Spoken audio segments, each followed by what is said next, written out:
சந்தோஷமா இருக்கிறவங்க நல்ல கரங்களை உயர்த்தி சொல்லுங்க ஹல்லேலூயா. எத்தனை பேர் சொல்ல முடியும் இந்த ஆராதனை வேளை எனக்கு ஆசீர்வாதமாக இருந்தது? சத்தமா சொல்லுங்க ஹல்லேலூயா. அந்த வார்த்தையை மறுபடியுமா சொல்லணும்னு விரும்புகிறேன். ஜெபிக்கிற நாம செத்து போகலாம், ஆனால் ஜெபிக்கிற ஜெபம் நம்முடைய வாழ்க்கையில் ஒரு நாள் செத்து போகாது. சத்தமா சொல்லுங்க ஹல்லேலூயா. இன்னைக்கு உங்கள் பிள்ளைகளுக்காக, உங்களுடைய வருங்காலத்திற்காக நீங்கள் ஜெபிக்கிற ஒவ்வொரு ஜெபங்களையும் ஆண்டவர் கேட்டு நிச்சயமாக அதற்கு பெருக்கமான ஆசீர்வாதத்தை கொடுக்க அவர் கிருபை உள்ளவராக இருக்கிறார். சத்தமா கரங்களை மேலே உயர்த்தி சொல்லுங்க ஹல்லேலூயா. என்னை அன்போடு கூட அழைத்த இந்த சபையின் போதகர் குருவானவர் பாஸ்டர் காட்வின் அவர்களுக்கு என்னுடைய நன்றிகளை தெரிவித்துக் கொள்கிறேன். அதே போல உங்களுக்கும் என்னுடைய மனமார்ந்த நன்றிகளை தெரிவித்துக் கொள்கிறேன். ஏனென்றால் இது இந்த சபைக்கு வருவது எனக்கு தெரிந்த ஞாபகத்தில் 3வது முறை என்று நினைக்கிறேன். ரொம்ப ஹாப்பி, ரொம்ப சந்தோஷமா இருக்குது உங்களை பார்ப்பதில். மறுபடியும் கர்த்தருடைய வார்த்தை உங்களோடு கூட பகிர்ந்து கொள்ள, உங்களோடு கூட தேவனை ஆராதிக்க சமூகத்தில் நிற்பதில் நான் மிகுந்த மகிழ்ச்சி அடைகிறேன். எத்தனை பேர் சந்தோஷமா இருக்கிறீங்க? சிலர் பார்த்தா நினைக்கிறீங்க எதுக்குடா இவன் வந்தான், 3 முறை இவனை கூப்பிடணுமா அப்படின்னு பார்த்த மாதிரியே பார்க்குறீங்களே. ஒரு ஆமென் சொல்லுங்க ஹல்லேலூயா. ஆனால் எப்படி வந்தாலும் சரி, ஆண்டவர் புதுசா பேசுற தேவனா இருக்கிற. சத்தமா சொல்லுங்க ஹல்லேலூயா. ஆளு பழசா இருக்கலாம், ஆனால் பரிசுத்த ஆவியானவர் ஒவ்வொரு நாளும் நம்மை புதிதாக மாற்றுகிற தேவனாக இருக்கிறார். சத்தமா சொல்லுங்க ஹல்லேலூயா. உங்களுக்கு என்னுடைய நன்றிகளை தெரிவித்துக் கொள்கிறேன். நிச்சயமாய் வருகிற மாதத்தில், வருகிற ஆண்டு உங்களுக்கு மாத்திரமல்ல, இந்த சபைக்கு மாத்திரமல்ல, உங்களை சுற்றி இருக்கிற ஒவ்வொருவருக்கும் கர்த்தர் ஆசீர்வாதம் உள்ள ஆண்டாக மாற்ற அவர் கிருபை உள்ள தேவனாக இருக்கிறார். நாங்கள் உங்களுக்காக ஜெபிக்கிறோம், நீங்களும் எங்களுக்காக ஜெபித்துக் கொள்ளுங்கள். ஒரு ஆமென் சொல்லுங்க ஹல்லேலூயா. எங்களுக்காக ஜெபிப்பேன்னு சொல்றவங்க மட்டும் ஒரு ஆமென் சொல்லுங்க ஹல்லேலூயா. கர்த்தர் உங்களை ஆசீர்வதிப்பாராக. வேகமாய் தேவனுடைய வார்த்தைக்கு நேராக நான் கடந்து செல்லும்படியாக விரும்புகிறேன். வேத புஸ்தகத்தை வைத்திருக்கிறவர்கள் யோவேல் 2ஆம் அதிகாரம் 25ஆம் வசனம் முதல் 27ஆம் வசனம் முடிய ஒருவர் எழும்பி சத்தமாக வாசித்து உதவுமாறு அன்போடு கேட்டுக்கொள்கிறேன். யோவேல் 2ஆம் அதிகாரம் 25வது வசனம் முதல் 27வது வசனம் முடிய. உங்களிடத்தில் அனுப்பின என் பெரிய சேனையாகிய வெட்டி கிளிகளும் பச்சை கிளிகளும் முசுக்கட்டை பூச்சிகளும் பச்சை புழுக்களும் பட்சித்த வருஷங்களின் விளைவை உங்களுக்கு திரும்ப அளிப்பேன். பட்சித்த வருஷங்களின் விளைவை உங்களுக்கு திரும்ப தருவேன் என்று ஆண்டவர் சொல்லுகிறார். சத்தமா சொல்லுங்க ஹல்லேலூயா. அப்படியே அதை கண்டினியூஸா வாசிங்கமா அடுத்தடுத்த வசனங்களை வாசிக்க கேட்போம். சம்பூர்ணமாக சாப்பிட்டு திருப்தியடைந்து உங்களை அதிசயமாய் நடத்தி வந்த உங்கள் தேவனாகிய கர்த்தருடைய நாமத்தை துதிப்பீர்கள். என் ஜனங்கள் ஒருபோதும் வெட்கப்பட்டு போவதில்லை. என் ஜனங்கள் ஒரு நாளும் வெட்கப்பட்டு போனதில்லை. கரங்களை உயர்த்தி சொல்லுங்க ஹல்லேலூயா. Thank you அம்மா, God bless you. 2 ஆசீர்வாதங்களை ஆண்டவர் மிக தெளிவாக இந்த சபைக்கென்று ஆண்டவர் கொடுத்திருக்கிறார். உங்களுடைய குருவானவர், உங்களுடைய போதகர் என்னை கூப்பிட்டு சொன்ன நாள் முதலே தேவ சமூகத்தில் ஒவ்வொரு நாளும் ஆண்டவர்கிட்ட கேட்கிற ஒரு வார்த்தை, ஆண்டவரே இந்த சபைக்கு நீர் என்ன பேச திட்டம் வைத்திருக்கிறீர்? What is your plan? ஆண்டவரே உம்முடைய திட்டம் என்ன என்று கேட்கும் பொழுது ஆண்டவர் எனக்கு உணர்த்தின ஒரு வசனத்தை உங்களுக்கு முன்பதாக எடுத்து வைத்திருக்கிறேன். அதுல மிக அழகான 2 ஆசீர்வாதங்களை ஆண்டவர் சொல்லுகிறார். முதலை பார்க்கும் பொழுது பட்சித்த வருஷங்களின் விளைவை உங்களுக்கு திரும்ப கொடுக்கிற தேவனாக இருக்கிறார். சத்தமா சொல்லுங்க ஹல்லேலூயா. இந்த உலகம் உங்களிடத்திலிருந்து அபகரித்த காரியங்கள், இந்த உலகத்தில் நீங்கள் இழந்து போன காரியங்கள், உலக மனிதர்கள் உங்களிடத்திலிருந்து அபகரித்த சந்தோஷத்தை, சமாதானத்தை, பண காசுகளை ஆண்டவர் திரும்ப கொடுக்க அவர் ஜீவனுள்ள தேவனாக இருக்கிறார். சத்தமா சொல்லுங்க ஹல்லேலூயா. 2ஆவதாக ஆண்டவர் சொல்லுகிறார், என் ஜனங்கள், என்னை ஆராதிக்கிறவர்கள், என்னை துதிக்கிறவர்கள், என்னுடைய சமூகத்திலே காத்திருக்கிறவர்கள் இந்த உலகத்திலே மாத்திரமல்ல எங்கு போனாலும் அவர்கள் வெட்கப்பட்டு போவதில்லை. கரங்களை உயர்த்தி சொல்லுங்கள் ஹல்லேலூயா. எனக்கு எத்தனையோ இடத்துல வெட்கப்பட்டு போயிருக்கிறோம். மனுஷனுக்கு முன்பதாக குடும்ப சூழ்நிலைகள் வெட்கப்பட்டு போயிருக்கிறது. மனுஷனுக்கு முன்பதாக பிள்ளைகளுடைய வாழ்க்கை வெட்கப்பட்டு போயிருக்கிறது. மனுஷனுக்கு முன்பதாக ஃபேமிலி லைஃப் வெட்கப்பட்டு போயிருக்கிறது. மனுஷனுக்கு முன்பதாக ஃபைனான்சியல் சிச்சுவேஷன் வெட்கப்பட்டு போயிருக்கிறது. ஆனால் ஆண்டவர் சொல்லுகிறார், என் ஜனங்கள். யார் என் ஜனங்கள் தெரியுமா? கர்த்தரை ஆராதிக்கிற உங்களை பார்த்து ஆண்டவர் சொல்றார். சத்தமா சொல்லுங்க ஹல்லேலூயா. வாக்குத்தத்தமாக சொல்லுகிறார். என்ன வாக்குத்தத்தம் தெரியுமா? அவருடைய ஜனங்களை அவர் ஒரு நாளும் வெட்கத்திற்கு அனுமதிப்பதில்லை. வெட்கத்திற்கு பதிலாக இரட்டத்தனையான ஆசீர்வாதத்தை கொடுத்து, எந்த இடத்தில் தலைகுனிந்து போனீர்களோ, எந்த ஜனங்களுக்கு முன்பதாக தலைகுனிந்த வாழ்க்கையை வாழ்ந்தீர்களோ அவர்களுக்கு முன்பதாக கரங்களை தட்டி சொல்லுங்க, கர்த்தர் உங்களை உயர்த்த, கர்த்தர் உங்களை ஆசீர்வதிக்க ஆசீர்வாதத்தை பெற்றுக்கொள், அவர் வல்லமை உள்ளவராக இருக்கிறார். சத்தமா சொல்லுங்க ஹல்லேலூயா. 2 ஆசீர்வாதம் எழுதப்பட்டிருக்கிறாரு. முதல்ல பார்க்கும் பொழுது இழந்து போன காரியங்கள். உங்க வாழ்க்கையில நீங்க நினைச்சிட்டு இருக்கலாம், இந்த கூட்டத்துல 12 மணி நேரம் ஆராதிக்க போறேன், என் வாழ்க்கையில நான் இழந்து போன காரியங்கள் 1000. சந்தோஷத்தை இழந்து போயிருக்கிறேன், குடும்பத்துல இன்பத்தை இழந்து போயிருக்கிறேன், குடும்பத்துல பணத்தை இழந்து போயிருக்கிறேன், நம்பி வந்த நண்பர்கள் என்னுடைய பணத்தை அபகரித்து கொண்டார்கள், நான் நம்பி இருந்த மனிதர்கள் எனக்கு கிடைக்க வேண்டிய ஆசீர்வாதத்தை அபகரித்து கொண்டார்கள், நான் நம்பின எல்லாருமே என்னை ஏமாற்றி விட்டார்களே. ஆனால் ஆண்டவர் மறுபடியும் இந்த சபைக்கு ஒரு விசேஷமான ஆசீர்வாதத்தை கொடுக்கிறார். இழந்து போனதை காட்டிலும் பல மடங்கு திரும்ப கொடுக்க நீங்கள் ஆராதிக்கிற தேவன் வல்லமை உள்ளவராக இருக்கிறார். சத்தமா சொல்லுங்க ஹல்லேலூயா. 2வதாக மிக அழகான ஒரு ஆசீர்வாதம், வெட்கத்திற்கு பதிலாக வெட்கத்தை மாற்றுகிற தேவனாக இருக்கிறார். வெட்கத்தை உங்க வாழ்க்கையில நிச்சயமா மாற்றுவார். ரெய்னார்ட் போங்கே என்கிற ஒரு தேவ ஊழியர், ஒரு பெரிய கன்வென்ஷன் ஸ்பீக்கர், ரொம்ப அழகா தேவனுடைய வார்த்தையை மிக தெளிவாக பேசுகிற ஒரு மனுஷன். ஒரு முறை ஒரு பெரிய கன்வென்ஷன் கூட்டத்துல பிரசங்கம் பண்றாரு. இயேசுதான் மெய்யான தேவன், இயேசு செத்து போன லாசருவை உயிரோடு எழுப்பினவர், இன்றைக்கும் அற்புதங்களை செய்வார் என்று இயேசுவை உயர்த்தி பேசிக் கொண்டிருக்கிறார். அப்ப அந்த வழியில பயங்கரமான கூட்டம், என்னுடைய கன்வென்ஷனுடைய வார்த்தைகளை, தேவ வார்த்தையை கேட்பதற்காக ஆயிரக்கணக்கான ஜனங்கள், 50,000 ஜனங்கள் கூடி இருக்கிறார்கள். அந்த இடத்துல தேவ வார்த்தையை பேசுறாரு. ரட்சிக்கப்படு, பரலோக ராஜ்யம் சமீபமாக இருக்கிறது, இயேசு என்கிற நாமம் வல்லமை உள்ள நாமம் என்று பிரசங்கம் செய்து கொண்டிருக்கிறார். அந்த வழியில ஒரு வேகமா ஒரு கார் வருது. காரை நிப்பாட்டி பார்க்கிறாரு, என்னடா இங்க இவ்வளவு கூட்டம், எதற்காக இவ்வளவு ஜனங்கள் நின்று கொண்டிருக்கிறார்கள் என்று பார்க்கிறார். பார்க்கும் பொழுது ஒரு வார்த்தை கேட்கிறது, இயேசு கிறிஸ்து மரித்து போனவனை கூட உயிரோடு எழுப்ப வல்லமை உள்ளவராக இருக்கிறார். சத்தமா சொல்லுங்க ஹல்லேலூயா. இவருடைய கண்களிலே தாரத்தாரையாக கண்ணீர் பாய ஆரம்பித்தது. காரை டிரைவ் பண்ணி கொண்டு வேகமாக ஒரு மருத்துவமனைக்குள்ளே நுழைந்தார். உள்ளே நுழைந்தவுடனே நர்சஸ் சொன்னாங்க, ஐயா, நீ பெற்றெடுத்த மகன் சில மணி நேரங்களுக்கு முன்பதாக மரித்து போனான், அவனை மார்ச்சரியில வைத்து இருக்கிறோம், அமௌண்ட கொடுத்துட்டு காசு பே பண்ணிட்டு அவனை எடுத்துட்டு போங்கள் என்று சொல்லுகிறார்கள். இவருடைய இருதயம் சொல்லுகிறது, அங்கே ஒரு மனிதன் சொல்லுகிறார் அல்லவா, இயேசு என்று ஒருவர் இருக்கிறார், அவர் அற்புதத்தை செய்ய முடியும் என்று சொல்லுகிறாரே, நாம் அங்கே செல்லுவோம் என்று சொல்லி கையில இருக்கிற கிரெடிட் கார்டு எல்லாம் எடுக்கிறாரு, டெபிட் கார்டு எடுக்கிறாரு, ஏடிஎம் மிஷின்ல ஸ்வைப் பண்றாரு, எவ்வளவு அமௌண்ட் எடுத்துக்கோங்க, நோ ப்ராப்ளம், என்னுடைய பிள்ளைய மாத்திரம் கொடுங்கள், வாங்கிக் கொள்கிறார். காரிலே மனைவியை கூப்பிட்டு விட்டு ஒரு வார்த்தையை சொன்னார், அம்மா, ஒரே ஒரு last chance, you're having a last chance, கடைசி முறை, ஒரே ஒரு முறை ஒரே ஒரு காரியத்தை செய்ய முடியும், திரும்ப தருவேன் என்று ஒரு தேவன் சொல்லுகிறார். ஒரு மனுஷன் இருக்கிறார், இயேசு என்கிற நாமத்தை சொல்லிக் கொண்டிருக்கிறார், அங்கே கடந்து செல்வோம் என்று சொல்லி செத்து போன பிள்ளையை தூக்கிட்டு வர்றாங்க. ரெய்னார்ட் போங்கே மீட்டிங்ல செத்து போன பிள்ளை சடலத்தோடு அம்மாவுடைய கரத்திலே அந்த கூட்டத்திற்குள்ளே வருகிறது. அவர் சொல்லுகிறார், மறுபடியும் அதே வார்த்தை வருகிறது, if you believe Jesus you can see a miracle tonight, நீ இயேசுவை விசுவாசிப்பாயானால் இந்த இரவுல அற்புதம் நடக்கும் என்கிற ஒரு சத்தத்தை கேட்டுக்கொண்டிருக்கிறான். அந்த பிள்ளையை தூக்கி முன்னாடி போட்டு அழ ஆரம்பிக்கிறாங்க. அம்மா அப்பாவும், ஆண்டவரே, செத்து போச்சப்பா, செத்து போச்சு, இனி உயிரோடு வருமா, இனி உயிரோடு வருமா, இயேசுவின் நாமத்தை சொல்லிக் கொண்டே இருக்கிறார்கள். 5 நிமிஷம் போகுது, 10 நிமிஷம் போகுது, 15 நிமிஷம் போகுது, அரை மணி நேரம் போகுது, ஒரு மாற்றமும் இல்லை. மறுபடியும் ரெய்னார்ட் போங்கே ஒரு வார்த்தையை சொல்லுகிறார், யாரெல்லாம் கண்ணீரோடு இருக்கிறீர்களோ, யாரெல்லாம் துக்கத்தோடு இருக்கிறீர்களோ, யாரெல்லாம் இழந்து போன அனுபவத்தில் இருக்கிறீர்களோ, just lift up your hands என்று சொல்லுகிறார். உங்கள் கரங்களை உயர்த்துங்கள் என்று சொல்லும் பொழுது இந்த 2 தாயும் தகப்பனும் கரங்களை மேல உயர்த்தி சொன்னார்கள், இயேசுவே, ஒரு வாய்ப்பு கொடுக்க மாட்டீரா, திரும்ப உயிரை கொடுக்க மாட்டீரா. இந்த அம்மா ஜெபம் பண்ணிக்கிட்டு இருக்கும் பொழுது யாரோ தன்னுடைய சட்டையை இழுப்பதை போல உணர்கிறார்கள். யார்தான் பார்ப்போம் என்று கீழே பார்த்தால் செத்து போன பிள்ளை கையும் காலையும் அசைச்சிட்டு இருக்குது. சத்தமா சொல்லுங்க ஹல்லேலூயா. செத்து போன பிள்ளை 2 கையும் காலையும் அசைச்சிட்டு இருக்குது. வேகமா அந்த பிள்ளை எடுத்தாங்க, ரெய்னார்ட் போங்கே கிட்ட கொண்டு கொடுத்தாங்க.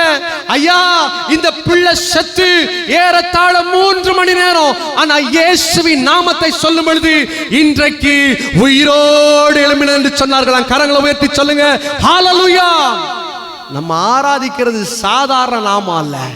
The power of Jesus is eternally different. அவருடைய நாமம் வித்தியாசமான நாமம். இன்னைக்கு நம்ம நினைக்கிறோம் என் வாழ்க்கையில இத்தனை போராட்டங்கள், இயேசு இயேசுன்னு சொல்லி பாருங்க. அன்னைக்கு ரெனாட் போங்க இது இப்போ ஒரு 10-20 வருஷத்துக்கு முன்னாடி நடந்ததில்ல. அவர் வாழுகிற நாட்கள்ல அவருடைய கூட்டங்கள் நடந்த உண்மை சம்பவம். இன்னைக்கும் ஆண்டவர் செய்ய முடியும். இழந்து போயிருக்கிறீங்களா? கண்ணீரோடு உட்கார்ந்து இருக்கிறீங்களா? துன்பத்தோடு என் இருதயம் பாரங்கள் இவ்வளவு இருக்குது, என்ன சுமப்பதற்கு, என்னுடைய பாரங்களை சுமக்க, என் தேவைகளை தாங்க, என்னுடைய போராட்டங்களை மாற்ற யாரும் இல்லையோ என்று கண்ணீரோடு நீங்கள் உட்கார்ந்து இருப்பீர்களானால் ஆண்டவர் மிக தெளிவாக சொல்லுகிறார், எந்த மனுஷன் அபகரித்தானோ, எந்த காரியங்களுடைய வாழ்க்கையில தொலைந்து போனதோ அதே காரியத்தை, அதே சந்தோஷத்தை உங்கள் வாழ்க்கையில் கொடுக்க நாம் ஆராதிக்கிற இயேசு கிறிஸ்து வல்லமை உள்ளவராக இருக்கிறார். சத்தமா சொல்லுங்க ஹalleluya. ரெய்னாட் போங்கே அவருடைய வார்த்தைகள் அசைக்கிற வார்த்தைகளாக இருந்தது. காரணம் என்ன தெரியுமா? ஒவ்வொரு வார்த்தைக்கு இடையில அவர் யூஸ் பண்ற ஒரே ஒரு வேர்ட், ஜீசஸ் கிரைஸ்ட், இயேசு கிறிஸ்து. இயேசு கிறிஸ்து இந்த நாமம் மந்திரம் அல்ல, இந்த நாமம் தான் நம்முடைய உயிர் மூச்சு. சத்தமா சொல்லுங்க ஹalleluya. யார் இந்த ட்ரிக்கை நீங்க பயன்படுத்துறீங்களோ, வாழ்க்கையில தடைகள் வரும் பொழுது, வாழ்க்கையில பிரச்சனை வரும் பொழுது, வாழ்க்கையில துன்பம் வரும் பொழுது, வாழ்க்கையில கலக்க வரும் பொழுது, மனுஷனை கூப்பிடுறத விட்டுட்டு எந்த தேவ பிள்ளைகள் ஆண்டவருடைய சமூகத்தை கூப்பிடுறீங்களோ, இயேசுவின் நாமத்தை அழைக்கிறீர்களோ, நிச்சயமா சொல்ல முடியும் உன்னுடைய நம்பிக்கை வீணாக போவதில்லை. கரங்களை தட்டி சொல்லுங்க, அவர் உங்களை ஆசீர்வதிக்கிறவராக இருக்கிறார். சத்தமா சொல்லுவோமா ஹalleluya.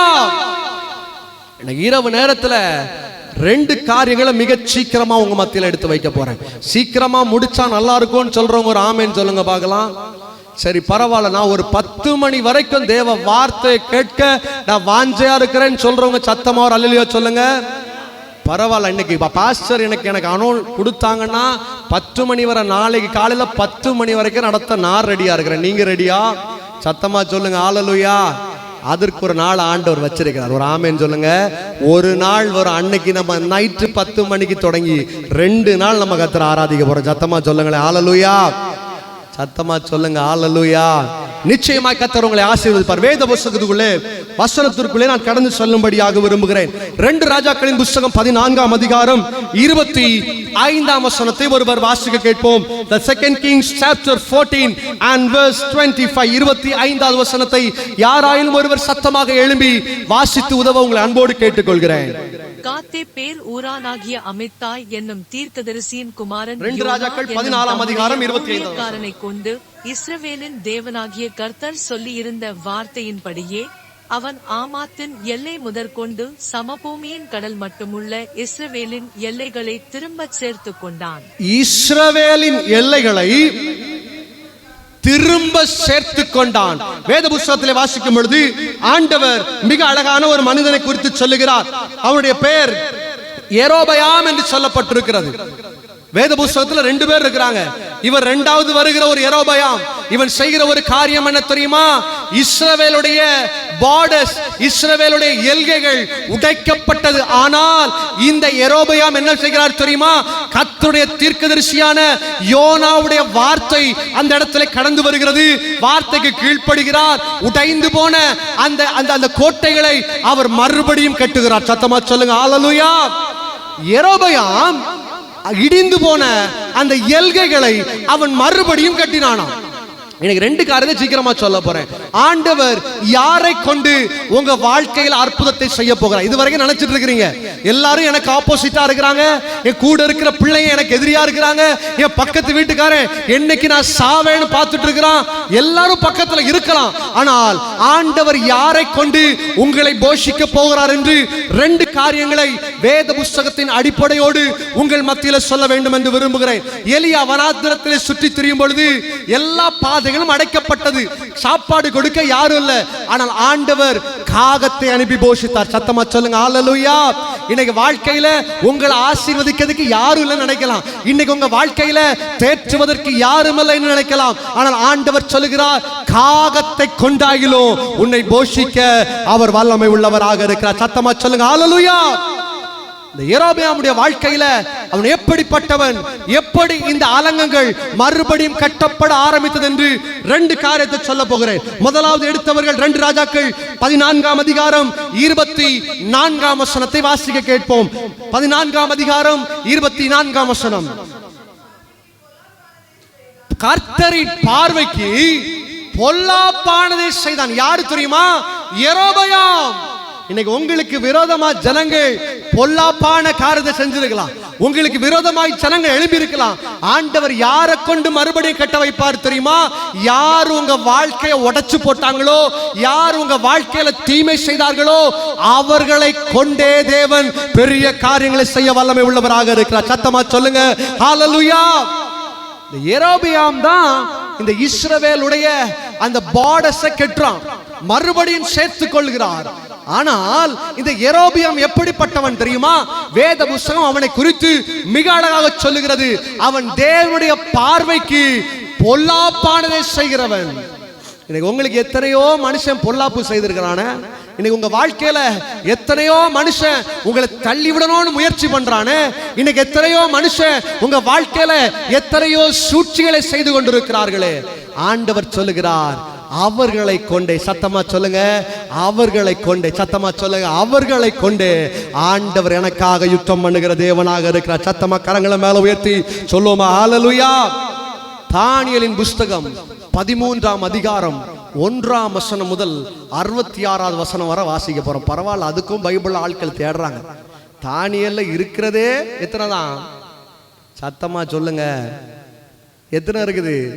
அதெல்லாம் படிச்சா பாஸ்டர் நாங்க என்னைக்கோ நல்லா இருந்திருப்போமே. ஒரு ஆமென் சொல்லுவோம் ஹல்லேலூயா. நம்முடைய வேத புஸ்தகத்திலே வெறுமையாக 12 அதிகாரங்கள் தான் இருக்கிறது. ஆனால் திருவிவிலியம் என்று சொல்லுவார்கள். அதிலே இதுல தள்ளப்பட்ட சில காரியங்கள் அதில் எழுதப்பட்டிருக்கிறது. எத்தனை பேர் கேள்விப்பட்டிருக்கிறீங்க? ஒரு ஆமென் சொல்லுங்க. கர்த்தர் உங்களை ஆசீர்வதிப்பாராக. கடந்த நாட்களிலே என்னுடைய ஐபேட்ல நான் ஏறத்தாழ ஒரு 300 பைபிள் நான் உள்ள ஃபீட் பண்ணி வைத்திருக்கிறேன். நம்மளுடைய தமிழ் பைபிள் மாத்திரம் பவர் எடிஷன் என்று சொல்லுவார்கள். அது மாத்திரமல்ல, என்னிடத்திலே ஏறத்தாழ 300-400 பைபிள் இதோடைய மெமரியில இன்ஸ்டால் பண்ணி வச்சிருக்கிறேன். அதை நான் படித்துக் கொண்டிருக்கும் பொழுது ஒரு நாள் நான் ஒரு டிராவல்ல போயிட்டு இருக்கும் பொழுது சரி வசனங்களை வாசிப்போம் என்று சொல்லி அப்போகிரிப்டா என்று சொல்லுவார்கள், தள்ளுபடி ஆகமம் என்று சொல்லுவார்கள், அந்த காரியத்தை வாசித்துக் கொண்டிருக்கும் பொழுது தானியேல் 13ஆம் அதிகாரத்தில் ஆண்டவர் ஒரு சகோதரியை குறித்து சொல்லுகிறார். அவருடைய பேர் சூசன்னா. பேர் என்ன? சத்தமா சொல்லுங்க, என்ன பேரு? சூசன்னாள். இவளை குறித்து தானியேல் புஸ்தகம் 13ஆம் அதிகாரத்திலே மிக அழகாக எழுதப்பட்டிருக்கிறது. என்ன சொல்லி இருக்கிறது தெரியுமா? இவள் மிகவும் ரூபவதியானவள், மிகவும் அழகுள்ளவள், அவள் முகத்தை மூடிக்கொண்டுதான் ஊருக்குள்ளே கடந்து வருவாள், அவ்வளத்திற்கு அழகுள்ளவள். ஒரு நாள் இவளை எப்படியாவது வஞ்சிக்க வேண்டும் என்று சொல்லி, இவளோடு எப்படியாவது சயனிக்க வேண்டும் என்று சொல்லி 2 கள்வர்கள் திட்டம் தீட்டிக் கொண்டிருக்கிறார்கள். 2 peoples, 2 பேர் அவளை ஏதாயிலும் செய்யும்படியாக வகை தேடி கொண்டிருக்கிறார்கள்.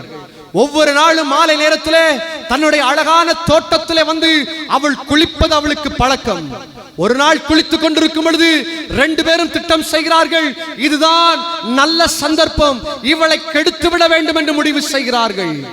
நான் சொல்றது கட்டுக்கதை அல்ல, it is written in the Bible. ஒரு ஆமென் சொல்லுங்க சத்தமா ஹல்லேலூயா.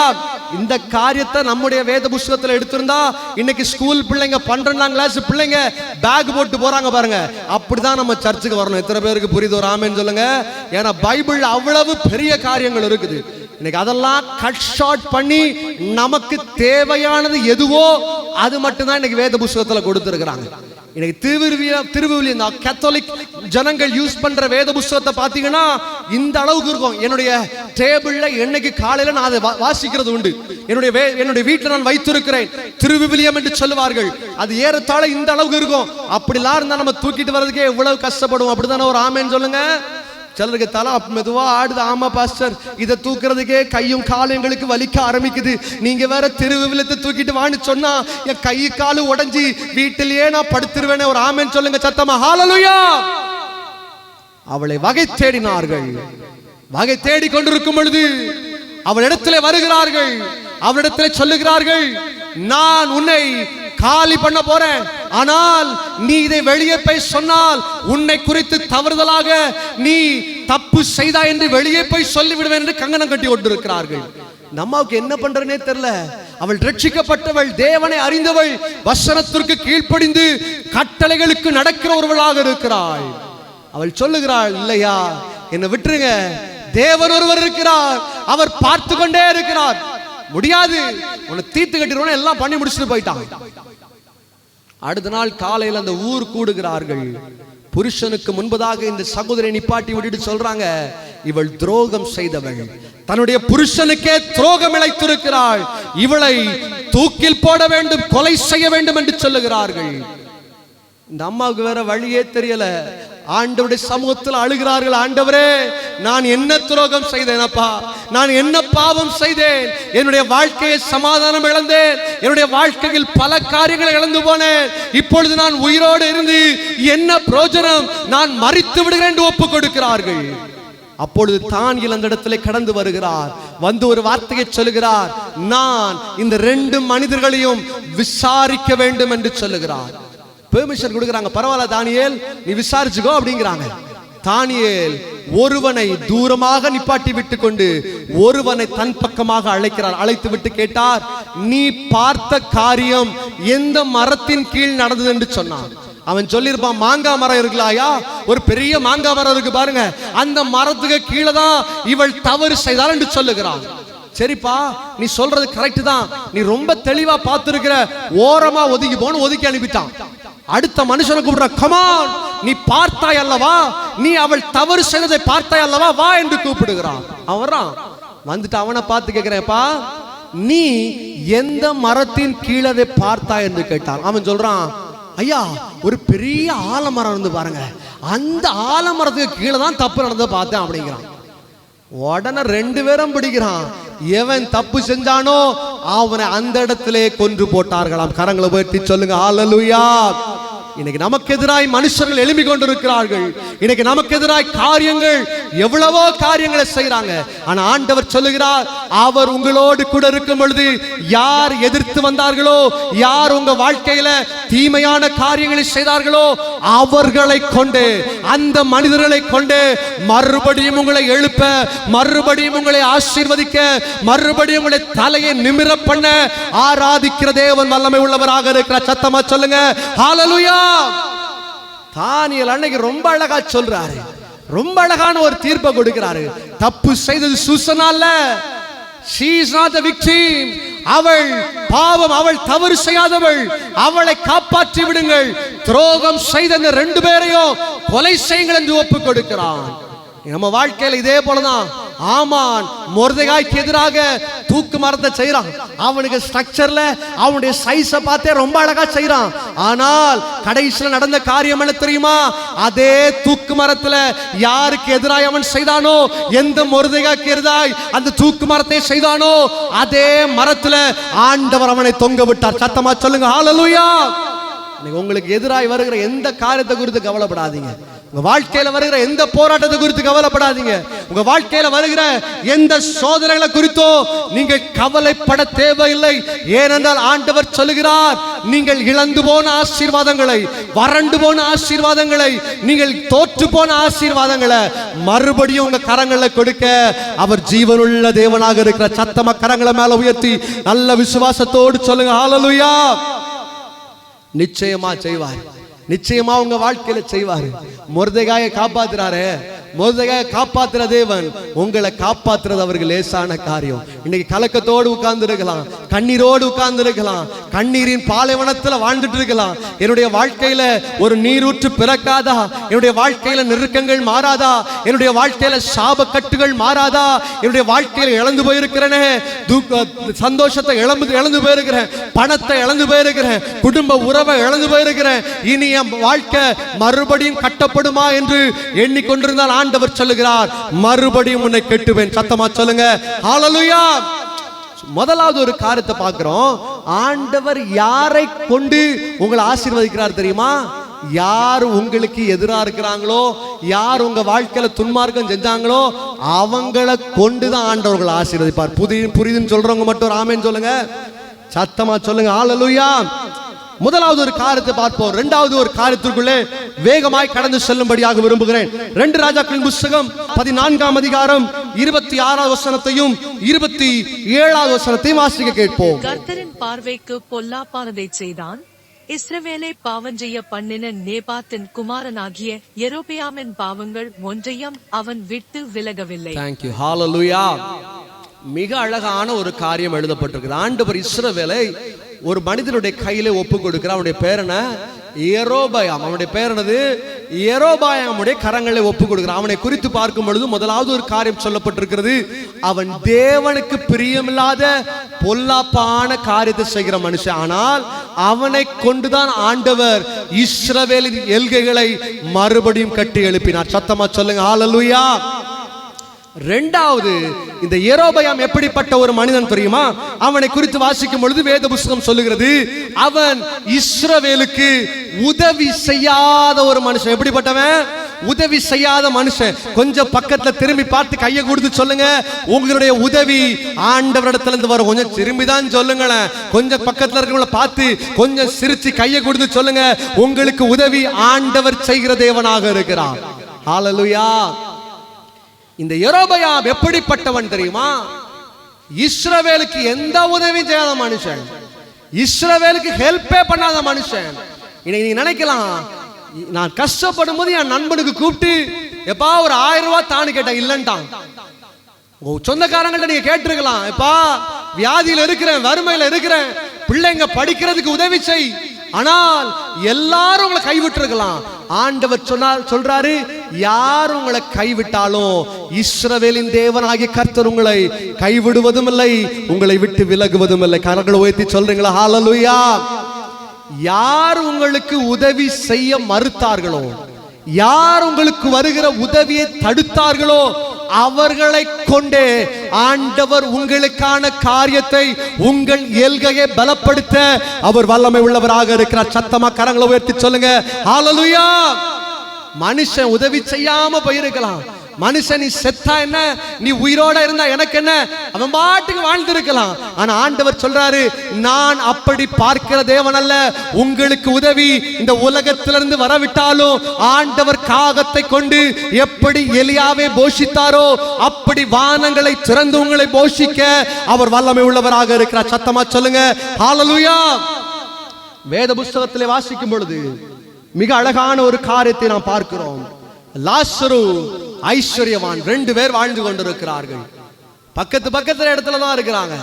இந்த லாசருவை குறித்து வேத புத்தகத்தில் நமக்கு தெரியும். He was a poor fellow. அவன் ஒரு பிச்சைக்காரனாக, ஒரு துண்டு அப்ப ரொட்டிக்காக அவன் அலைந்து திரிகிற ஒரு அனுபவம். ஆனால் இந்த பணக்காரனோ எல்லாம் இருந்தாலும் ஒரு சொட்டு கூட பக்கத்துல கொடுக்க மாட்டான். நிறைய பேரை பார்த்திருப்போம், ஏழைகளுக்கு 1 ரூபாய் கேட்டா கொடுக்க மாட்டான். வாழ்க்கையில எல்லாத்தையும் தனக்குனே வச்சிருப்பான். ஆண்டவர் சொல்றாரு, ஏழைக்கு இறங்குகிறவன் யாருக்கு கொடுக்கிறான்? கர்த்தருக்கு கடனை கொடுக்கிறான்.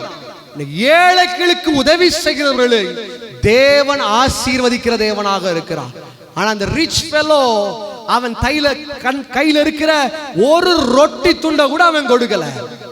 வைராக்கியமா பிடிச்சு வச்சிருக்கிறான். நடக்கிற காரியம் என்ன தெரியுமா? 2 பேரும் ஒரு நாள் மரித்து போகிறார்கள். 2 பேரும் மரித்து போகிறார்கள். இந்த பணக்காரன் எங்க இருக்கிறான்? நரகத்துக்குள்ள உட்கார்ந்து இருக்கிறான். இந்த சாதாரண பிச்சைக்காரன் ஆபிரகாமின் மடியில உட்கார்ந்து இருக்கிறான். கீழந்து ஒரு வார்த்தை கேட்கிறான், ஐயா ஒரே ஒரு சொட்டு தண்ணி, ஒரே ஒரு சொட்டு தண்ணிய எனக்கு கொடுக்க மாட்டாயா என்று கேட்கிறான். அவனுடைய கண்களுக்கு முன்பதாகவே உதவி செய்ய மாட்டேன் என்று சொன்ன அந்த ஐஸ்வர்யவானுக்கு முன்பதாகவே அந்த பிச்சைக்காரனை ஆபிரகாம் மடியில உட்கார வைக்க முடியுமையானால் உங்க சூழ்நிலையை மாற்ற ஆபிரகாமின் தேவன் வல்லமை உள்ளவராக இருக்கிறார். புரிகிறவங்க மட்டும் கரங்களை உயர்த்தி சொல்லுங்க ஹல்லேலூயா. இன்னைக்கு உங்களுக்கு உதவி மனுஷன் செய்யாம போயிருக்கலாமா? உங்க வாழ்க்கையில உதவி கிடைக்காமலே போயிருக்கலாம். பல நாள் எத்தனையோ பேங்க்ல ஏறி இறங்குறீங்க. பல நாட்கள் எத்தனையோ மனுஷன் வீட்டுல தேடுறீங்க. பல நாள் எத்தனையோ சொந்தக்காரங்கள்ட்ட போய் உதவி செய்ய முடியுமா, உதவி செய்ய முடியுமான்னு கண்ணீரோடு கேட்கிறீங்க. ஆனா ஒரு பய உதவி செய்யல. ஆனா ஆண்டவர் சொல்றாரு, அவர் உன்னோடு கூட இருக்கிறார். கரங்களை உயர்த்தி சொல்லுங்க ஹல்லேலூயா. சங்கீதக்காரன் ரொம்ப அழகா சொல்றாரு, ஆண்டவரே என்னை புல்லுள்ள இடங்களை மேய்க்கிற தேவனீரப்பா, அமர்ந்த தண்ணீர் அண்டுகளில என்னை கொண்டு போய் விடுகிற தேவனீர் தகப்பனே. என் வாழ்க்கையில துன்பங்கள் வந்தாலும், என் வாழ்க்கையில துயரங்கள் வந்தாலும், நீர் என்னை கைவிடுகிற தேவன் அல்ல. மனுஷன் என்னை கைவிடலாம், உறவுகள் என்னை கைவிடலாம், ஆண்டவரே என்னை தெள்ளு பூச்சியை வேட்டையாடுவதை போல வேட்டையாடலாம். ஆனா நீர் என்னோடு கூட இருக்கும் பொழுது என்னை இஸ்ரவேலின் ராஜாவாக உயர்த்த நீர் வல்லமை உள்ளவராக இருக்கிறீர். சத்தமா சொல்லுங்க ஹல்லேலூயா. உதவி செய்ய மறுத்தவர்கள் கைகளாலே ஆண்டவர் உங்களுக்கான காரியத்தை செய்ய அவர் காரியத்தை வாய்க்க பண்ணுகிறவராக இருக்கிறார். ஆமென் சொல்லுங்க சத்தமா. ரெண்டு காரியத்தை பார்க்கிறோம். the first experience ரொம்ப அழகா எழுதப்பட்டிருக்கிறது. யாரை கொண்டு ஆண்டவர் உங்களை ஆசீர்வதிக்கிறார் தெரியுமா? உங்க எதிரிகளை கொண்டுதான் ஆண்டவர் உங்களை ஆசீர்வதிக்கிறார். நீங்க நினைக்கலாம், நான் அவன்லாம் நல்லா இருக்கிறான், என் பக்கத்து வீட்டில் பாருங்க அவன் எனக்கு இவ்வளவு துரோகம் செஞ்சிருக்கிறான், என் முன் வீட்டில் அவன் டெய்லி எனக்கு விரோதமா காரியம் செஞ்சிருக்கான், அவன்லாம் நல்லா இருக்கிறான், ஆனா நான் கால் உடைஞ்சு போயிருக்கிறேன், நான் கை உடைஞ்சு போயிருக்கிறேன், அவன் சந்தோஷமா கார்ல போறான், அவன் வாழ்க்கை ரொம்ப நல்லா இருக்குது, அவன் பிள்ளைங்கள்லாம் நல்லா இருக்கிறாங்களே. நம்ம இருதயத்தில் நினைக்கிறோமே, காரணம் என்ன தெரியுமா? அவனை உயிரோட வச்சிருக்கிறதுக்கு காரணம் தெரியுமா? உங்க உயர்வை பார்ப்பதற்காக தேவன் இன்றைக்கும் அவனை ஜீவனோட வச்சிருக்கிறார். சத்தமா சொல்லுங்க ஹல்லேலூயா. நம்ம பலர்ல நினைக்கிறோம், அவன்லாம் எதுக்கியா உயிரோட இருக்கிறான்? ஆண்டவருக்கு தெரியும், அவனை வச்சுதான் உங்களை உயர்த்த முடியும். ஆமென் சொல்லுங்க, நல்ல சத்தமா சொல்லுங்க ஹல்லேலூயா. உங்க எதிரியை வச்சுதான் ஆண்டவர் உங்களை உயர்த்த போகிறார். உங்களுக்கு உதவி செய்யாத மனிதர்களை வச்சுதான் ஆண்டவர் உங்களுக்கான உதவியை ஆண்டவர் கொடுக்க போகிறார். நிச்சயமா நடக்கும். யார் தேவனை விசுவாசிக்கிறீர்களோ அவருடைய வாழ்க்கையில் நிச்சயமாய் தேவன் ஆசீர்வாதங்களை கொடுக்க அவர் கிருபை உள்ளவராக இருக்கிறார். நல்ல கரங்களை மேல உயர்த்தி சொல்லுங்க ஹல்லேலூயா. முதல்ல ரெண்டு காரியங்களை பார்த்தோம். அடுத்ததாவது இன்னும் ரெண்டு காரியத்தை மாத்திரம் நான் உங்க மத்தியில சொல்லி நான் முடிக்க வேண்டும் என்று விரும்புகிறேன். சரி, யாரை கொண்டு ஆண்டவர் ஆசீர்வதிப்பார் என்று பார்த்தோம். ஒரு ஆமென் சொல்லுங்க, சத்தமா சொல்லுங்க ஹல்லேலூயா. முழிச்சிருக்கோங்க ஆமென் சொல்லுங்க ஹல்லேலூயா. சரி, இந்த ஆசீர்வாதத்தை நான் பெற்றுக்கொள்ள வேண்டுமானால், நாம் பெற்றுக்கொள்ள வேண்டுமானால் நாம் என்ன செய்ய வேண்டும்? வேத புத்தகத்துல எழுதப்பட்டிருக்கிற ரெண்டு காரியங்களை சொல்ல போகிறேன். இதுல முக்கியமான ஒரு கேரக்டர் யாரு? யெரொபெயாம். யாரு? சத்தமா சொல்லுங்க. பேர் என்ன? ஜெருஷா. யாரு சொன்னா? பரவாயில்ல, கொஞ்சம் முழிச்சுதான் இருக்கீங்க. ஒரு ஆமென் சொல்லுங்க ஹல்லேலூயா. சத்தமா சொல்லுங்க, கரங்களை உயர்த்தி ஹல்லேலூயா. யெரொபெயாம் என்று பார்க்கிறோம். மூல பாஷையில யெரொபெயாமுக்கு மிக அழகான ஒரு அர்த்தம் கொடுக்கப்பட்டிருக்கு. என்ன தெரியுமா? டு இன்கிரீஸ் என்று சொல்லப்பட்டிருக்கிறது. என்ன சொல்லி இருக்குது? கூட்ட வேண்டும் என்று சொல்லி இருக்கிறது. சத்தமா சொல்லுங்க, என்ன சொல்லி இருக்குது? அதிகரிக்க வேண்டும் என்று சொல்லி இருக்கிறது. வேத புத்தகத்தில் எழுதப்பட்ட ஒவ்வொரு பேருக்கும் ஆண்டவர் ஒரு அர்த்தத்தை வச்சிருக்கார். நம்புறவங்க ஒரு ஆமென் சொல்லுங்க ஹல்லேலூயா. எழுதப்பட்ட ஒவ்வொரு பேருக்கு பின்னாடியும் ஆண்டவர் ஒரு ஆழமான சத்தியத்தை வைத்திருக்கிறார். யெரொபெயாம் என்கிற பெயருடைய அர்த்தம் என்ன தெரியுமா? அதிகரிக்க வேண்டும் என்கிற ஒரு அர்த்தம். ஒரு வீட்டுல ஒரு குழந்தை பிறந்துச்சு, நல்லா கவனிங்க. குழந்தை பிறந்த உடனே இந்த குழந்தை பிறந்த வீட்டுல தெரியும், சண்டை வர்றதுக்கு முதல் காரணம் தெரியுமா? பேர் வைக்கிறதுல. எதுல சண்டை வரும்? பேர் வைக்கிறதுல. யாருக்கு பேரை வைக்கிறோம்? அப்பாவுக்கு அப்பா பேரை வைக்கணுமா, இல்லைன்னா அம்மாவோட அப்பா பேரை வைக்கணுமான்னு பெரிய போட்டியே வரும். ஒரு நாள் குழந்தை பிறந்த வீட்டுக்கு பாஸ்டர் ஐயா ஜெபம் பண்ண போறாரு. ஜெபம் பண்ண போனா அம்மாவுக்கு மூஞ்சி லெஃப்ட் சைடு திரும்பி இருக்கு, அப்பாவுக்கு மூஞ்சி ரைட் சைடு திரும்பி இருக்கு. என்னையா உங்களுக்குள்ள பிரச்சனை அப்படின்னு கேட்டா சொல்றாங்க, ஐயா குழந்தை பிறந்துச்சு. ஆமாமா தெரியும், ஊருக்கே தெரியுமா அப்படின்னாரு. ஏம்மா இதுல என்னமா பிரச்சனைன்னு கேட்டாரு. அவங்க சொன்னாங்க, வேற ஒண்ணும் இல்ல, குழந்தைக்கு பேர் வைக்கிறதுலயா பிரச்சனை அப்படின்னாங்க. உடனே அந்த அம்மா சொல்லுச்சு, பாஸ்டர் நீங்க வேற சரியான நேரத்துல வந்திருக்கிறீங்க, நீங்க ஒரு தேவ ஊழியக்காரரு, நீங்க பேர் வச்சா ரொம்ப நல்லா இருக்கும், அதனால ஒரு பேர் வைங்கய்யா அப்படின்னு கேட்டுச்சு. நம்ம ஆளுக்கு இப்ப பயங்கர சந்தோஷம். பரவாயில்லையே, ஒரு விசுவாசி விசவூசியா இல்லாம இப்படிலாம் சொல்றாள, எவ்வளவு நல்லவளா இருக்கிறா. நம்ம ஐயா சிரிச்சுக்கிட்டே இருக்கிறாரு. சரி, இந்த ஐயா கொஞ்ச நேரம் யோசித்தாரு. யோசிச்சுட்டு கடைசியில சொன்னாரு, அம்மா வேத புஸ்தகத்துல ஆபேல எவ்வளவு நல்ல மனுஷன், ஆபேல்னு பேர் வச்சிரோன்னு ஆபேல்னு போட்டாரு. அந்த அம்மா, அம்மா வேண்டாம் ஆபேல்னு போட்டுறாதீங்க, காயின்னு ஒரு பிரதர் பிறந்தா என் பயல குத்தியே கொண்டு விடுவோம் அப்படின்னுச்சு. எத்தனை பேருக்கு புரியுது? ஒரு ஆமென் சொல்லுங்க ஹல்லேலூயா. ஆபேலுக்கு பிரதர் யாரு? காயின். அவன் பிறந்தானா, ஒருவேளை இவனுக்கு ஒரு தம்பி பிறந்து அவனுக்கு பேரு காயின் போட்டா இந்த பையன் இவனை குத்தி கொண்டு விடுவாயா. இவருக்கு தலையங்காலும் ஒரு அடா பாவி, கஷ்டப்பட்டு ஒரு பேர் எடுத்து வச்சா இவ்வளவு பிரச்சனையா. சரி, மறுபடியும் யோசிக்க ஆரம்பிச்சார். யோசித்தவரு கொஞ்சம் தள்ளி தள்ளி சொன்னாரு, அம்மா நல்ல பேர் இருக்குது, யாக்கோபுன்னு வச்சிரும் அப்படின்னாரு. இந்த ஐயாவுக்கு ஒரு கோபம் வந்துச்சு பாருங்க. முதலையாவது அம்மா தான் சண்டை போட்டுச்சு. இந்த ஐயா சொல்றாரு, நான் என் மாமனார் வீட்டுல பாத்திரம் கழுவுனது போதாதா, என் பிள்ளையும் பாத்திரம் கழுவணுமா, லாபான் வீட்டுல ஏன் நான் பாத்திரம் கழுவுனது போதாதாயா அப்படின்னுச்சு. ஆடா பாவி பயல, எங்கய்யா உனக்கெல்லாம் பேர் வச்சு நீலாம் எப்படி திருந்த போற? இதுக்கு மேல வேத புஸ்தகத்துல பேர் வைக்கணும்னு சொன்னா நான் ஆண்டவர்கிட்ட தான் போய் கேட்கணும். அவர் உட்கார்ந்து இருக்காரு. கடைசியில வேற வழியில ரொம்ப நேரம் யோசிச்சாரு. கடைசியில ஒரு அழகான பேர் அவர் கையில சிக்கிச்சு, டயாபலோஸ். பேர் என்னது? உங்க வாழ்க்கையில நீங்க மறக்கவே கூடாது. ஒரு ஆமென் சொல்லுங்க சத்தமா. ஹalleluya. டயாபலோஸ்னு பேரை வச்சார். பேர் எப்படி நல்லா இருக்கா? நாளைக்கே உங்க பிள்ளைகளுக்கு வச்சிடலாம். கர்த்தர் நிச்சயமா ஆசீர்வதிப்பார். சத்தமா சொல்லுங்க ஹalleluya. ஏன்னா இனிமே சொல்ற விஷயம் தான் ரொம்ப முக்கியம். இது வரைக்கும் பிரச்சனை இல்லை, ஆனா இதுக்கப்புறம் தான் அசுத்த ஆவியே இருக்குது. ஒரு ஆமென் சொல்லுங்க சத்தமா ஹalleluya. டயபலோஸ்னு பேர் வச்சார். இந்த அம்மாவுக்கு பயங்கர சந்தோஷம். பாரியா, என் பிள்ளைக்கு வாயில வராத பேரு, வெளிநாட்டு பேரு, ஜெர்மன்ல இருக்குது, ஹீப்ரூல இருக்குது. வாவ், எவ்வளவு பியூட்டிஃபுல்லான பேர். இன்னைக்கெல்லாம் பேரை கிட்ட வாய்க்குள்ள நுழைய மாட்டேங்குது. ஒரு ஆமென் சொல்லுங்க சத்தமா. இன்னைக்கு பேரை கிட்ட சைனீஸ் மொழியில வைக்கிறான், ஜப்பான் மொழியில வைக்கிறான், கிங்காங்கோ சோக்குன்னு என்னெல்லாமோ பேர் இருக்குது. ஆனா பரவாயில்ல, டயபலோஸ் நல்லா தான் இருக்குன்னு பிள்ளைக்கு பேரை வச்சுட்டான். இப்பதான் மறுபடியும் ஞான உதயம் பயலுக்கு வருது. இல்ல இந்த டயபலோஸ்னா என்ன அர்த்தம்? இவ்வளவு நேரம் அண்ணன் கொண்டு வருவான், மாமனார் வீட்டுல பாத்திரம் கழுவ விருப்பம் இல்ல, எல்லாம் சொன்னேன். இப்போ டயபலோஸ்னா என்ன அர்த்தம்னு புரியல. பாஸ்டரை கூப்பிட்டு, பாஸ்டர் டயபலோஸ்னா என்னன்னு கேட்டார். அவர் சொன்னாரு, அந்தி கிறிஸ்து அப்படின்னாரு. ஆண்டவரே, இதோட என் வாழ்க்கை போச்சப்பா. ராமன் சொல்லுங்க ஹalleluya. வசனம் சொல்லி இருக்கிறது, மனுஷன் முகத்தை பார்க்கிறான், ஆனால் தேவனோ இருதயத்தை பார்க்கிற தேவனாக இருக்கிறார். பெயரை பார்த்து ஆசீர்வதிக்கிற தேவன் அல்ல. ஆபிரகாமையோ சாமுவேலும் ஆசீர்வதிக்கிற தேவன் அல்ல, முருகனை கர்த்தர் ஆசீர்வதிக்கிற தேவனாக இருக்கிறார். நல்ல கரங்களை வெட்டி சொல்லுங்க ஹalleluya. இன்னைக்கு ஆண்டவர் நீங்க நினைக்கலாம், ஒருவேளை நான் சர்ச்சுக்கு வரேன், தேவனை ஆராதிக்கிறேன், உட்கார்ந்து இருக்கிறேன், we can't able to receive the blessing, but only one thing I know, that Murugan will receive the blessing. ஒரே ஒரு காரியம் தெரியும், நம்ம ஆசீர்வாதத்தை பெற்றுக்கொள்றோமோ இல்லையோ, ஒருவேளை தேவனை அறியாத ஜனங்கள் இந்த நேரத்தில் இயேசுவே என்று கூப்பிட்டால் அந்த இடத்துல ஒரு அற்புதத்தை செய்ய அவர் வல்லமை உள்ளவராக இருக்கிறார். சத்தமா சொல்லுங்க ஹalleluya.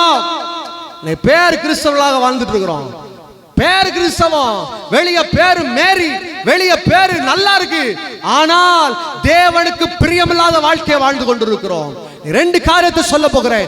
if you need to receive the blessing, தேவ ஆசீர்வாதத்தை பெற்றுக்கொள்ள நாம் என்ன செய்ய வேண்டும்? முதலாவது வாசிக்கும் பொழுது ரொம்ப அழகாக 1 ராஜாக்கள் 11ஆம் அதிகாரம் 13ஆம் வசனத்திலே சாலமோனை குறித்து ஆண்டவர் சொல்லுகிறார்.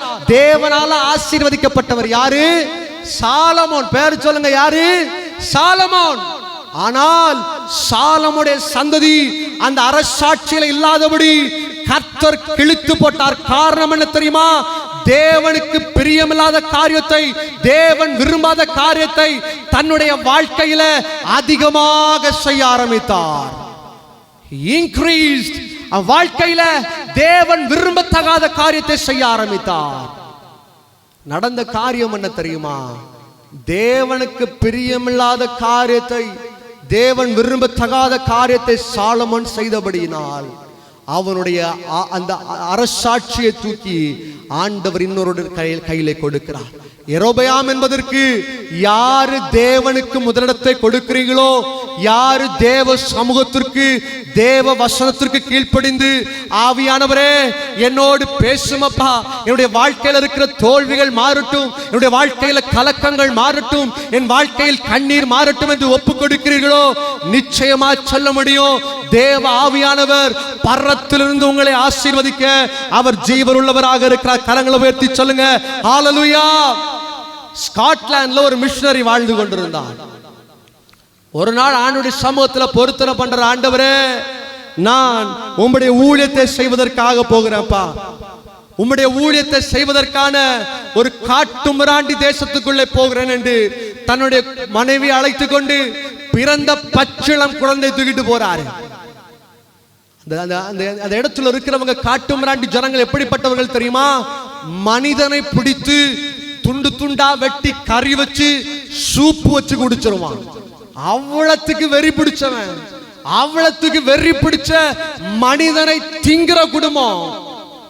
அப்படிப்பட்ட இடத்துல ஆண்டவரை மட்டும் நம்பி, ஆண்டவரே உங்களை எனக்கு முன்னாடி வச்சிருக்கிறேன்ப்பா, ஆண்டவரே உங்களை என் வாழ்க்கையில உயர்த்தி வச்சிருக்கிறேன், இன்க்ரீஸ் பண்ணிருக்கிறேன், உலகத்தை பார்க்க விரும்பல, நீங்க என் வாழ்க்கையில செய்கிற அற்புதத்தை பார்க்க விரும்புகிறேன் என்று சொல்லி அந்த நாட்டிற்குள்ளே காலடிகள் எடுத்து வைக்கிறார். போன 2-3 நாள்ல மனைவிக்கும் பிறந்த பிள்ளைக்கு ஒரு காய்ச்சல் வருது, ஒரு வைரல் ஃபீவர் வருகிறது. மருந்து வாங்கிறதுக்கு மருந்து பெற்றுக்கொள்ள எந்த இடமும் இல்ல. 2-3 நாட்கள்ல மனைவியும் பிள்ளையும் மரித்து போனார்கள். ஆண்டவர்கிட்ட ஒரு வார்த்தை கேட்கிறார், ஆண்டவரே உங்களை நம்பி உங்களை என் வாழ்க்கையில உயர்த்தி வச்சு உங்களை அதிகமாக நேசித்தேனாப்பா, உங்களுக்கு தானே முதலிடத்தை கொடுத்தேன், உங்களை மாத்திரம் நம்பி தானே ஊழியத்துக்கு வந்தேன். Why this situation Lord? ஏன் இந்த சூழ்நிலைகள் என் வாழ்க்கையில் வர வேண்டும் என்று கேட்டார். மனைவி இறந்து போன சடலத்திற்கு முன்பதாக தானே குழிகளை வெட்டி அந்த பச்சிளம் பிள்ளையும் தான் நேசிக்கிற மனைவியும் அடக்கம் செய்தார். ஒரு கல்லை எடுத்ததன் மேலே வைத்து விட்டு ஜெபிக்க ஆரம்பித்தார். ஒவ்வொரு நாளும் சொல்லிக் கொண்டிருந்தார், ஆண்டவரே என்னை ஆசீர்வதிப்பது நீரப்பா, இந்த உலகத்திலே உபத்திரவம் உண்டு, ஆனாலும் திடன் கொள்ளுங்கள், நான் உலகத்தை ஜெயித்தது போல உங்களையும் ஜெயிக்க பண்ணுவேன் என்று சொல்லியிருக்கிறீரே. என் வாழ்க்கையில் ஒரு அற்புதம் நடக்காதாப்பா, ஒரு ஜனங்கள் கூட தேவ சமூகத்திற்கு வரவில்லையே, why this situation? ஒவ்வொரு நாளும் கதறி கொண்டிருப்பாராம். நடந்த காரியம் என்ன தெரியுமா? இவர் மரிக்கும் பொழுது 1904 வருஷத்துல இவர் மரிக்கும் பொழுது ஒரு புஸ்தகத்தை எழுதுகிறார். அந்த புஸ்தகத்தின் கடைசி பகுதியில ஒரு வார்த்தை எழுதியிருக்கிறார். அவர் மரிக்கும் பொழுது அந்த பட்டணமே கிறிஸ்தவ பட்டணமாக மாறினதாம். கரங்களை உயர்த்தி சொல்லுங்க ஹல்லேலூயா. காரணம் தெரியுமாமா? தோல்விகளின் மத்தியிலும், நெருக்கத்தின் மத்தியிலும், போராட்டத்தின் மத்தியிலும் ஆண்டவரை அவன் உயர்த்துகிறவனாக இருந்தான். தேவனுக்கு கொடுக்க வேண்டிய இடத்தை தேவனுக்கு கொடுக்கிறவனாக இருந்தான். இன்னைக்கு கொஞ்சம் காய்ச்சல் வந்தா போதும், பாஸ்டர் வந்து வீட்டுல ஏமா சர்ச்சுக்கு வரல, ஐயா என்ன கேட்கிறீங்க, காய்ச்சல் 99, பரவாயில்ல கர்த்தர் ஆசீர்வதி, பரவாயில்ல ஆமென் சொல்லுங்க, சத்தமா சொல்லுங்க ஹல்லேலூயா. ஏமா போன வாரம் ஆராதனைக்கு வரல, பக்கத்து வீட்டுல காது குத்து பாஸ்டர், காதை கலரா குத்துறாங்களா இல்ல முத்து போடுறாங்களா என்னதுன்னு தெரியல, அதை பாக்குறதுக்காக பேருந்த, கர்த்தர் நிச்சயமா ஆசீர்வதிப்பார், சத்தமா சொல்லுங்க. சிலருக்கு வாய் கொஞ்சம் திறக்குது, ஒரு ஆமென் சொல்லுங்க சத்தமா ஹல்லேலூயா.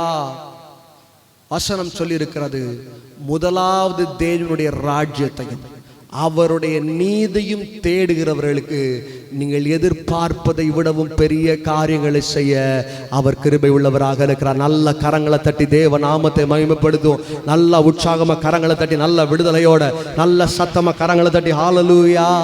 ஜெயம் கொடுக்கும் தேவனுக்கு கோடி கோடி ஸ்தோத்திரம், வாழ்வளிக்கும் இயேசு ராஜாவுக்கு வாழ்நாளெல்லாம் கைத்தட்டி பாடுமா. ஜெயம் கொடுக்கும் தேவனுக்கு ஆமென், வாழ்வளிக்கும் வாழ்வளிக்கும் இயேசு ராஜாவுக்கு வாழ்நாளெல்லாம் ஸ்தோத்திரம். நீதியின் கரத்தினார், நீதியின் கரத்தினார் தாங்கியே நடத்துவார். சொல்றீங்களா சத்தமா? நீதியின் கரத்தினார் தாங்கியே நடத்துவார். கர்த்தரே என் பலன், எதற்குமே பின்னாடி இருக்கிற எல்லாரும் கரங்களை தட்டி கர்த்தரே ஆமென், எதற்குமே சத்தமா சொல்லுமா. ஜெயம் கொடுக்கும், ஜெயம் கொடுக்கும் ஆமென். வாழ்வளிக்கும் வாழ்வளிக்கும் இயேசு ராஜாவுக்கு வாழ்நாளெல்லாம் சத்தமா. ஜெயம் கொடுக்கும் தேவனுக்கு கோடி கோடி ஸ்தோத்திரம். வாழ்வழிக்கும் இயேசு ராஜாவுக்கு வாழ்நாளெல்லாம் ஸ்தோத்திரம். அல்லேலூயா அல்லேலூயா அல்லேலூயா பாடுவே ஆனந்த தோனியால். சத்தமா சத்தமா பாடுங்க. அல்லேலூயா.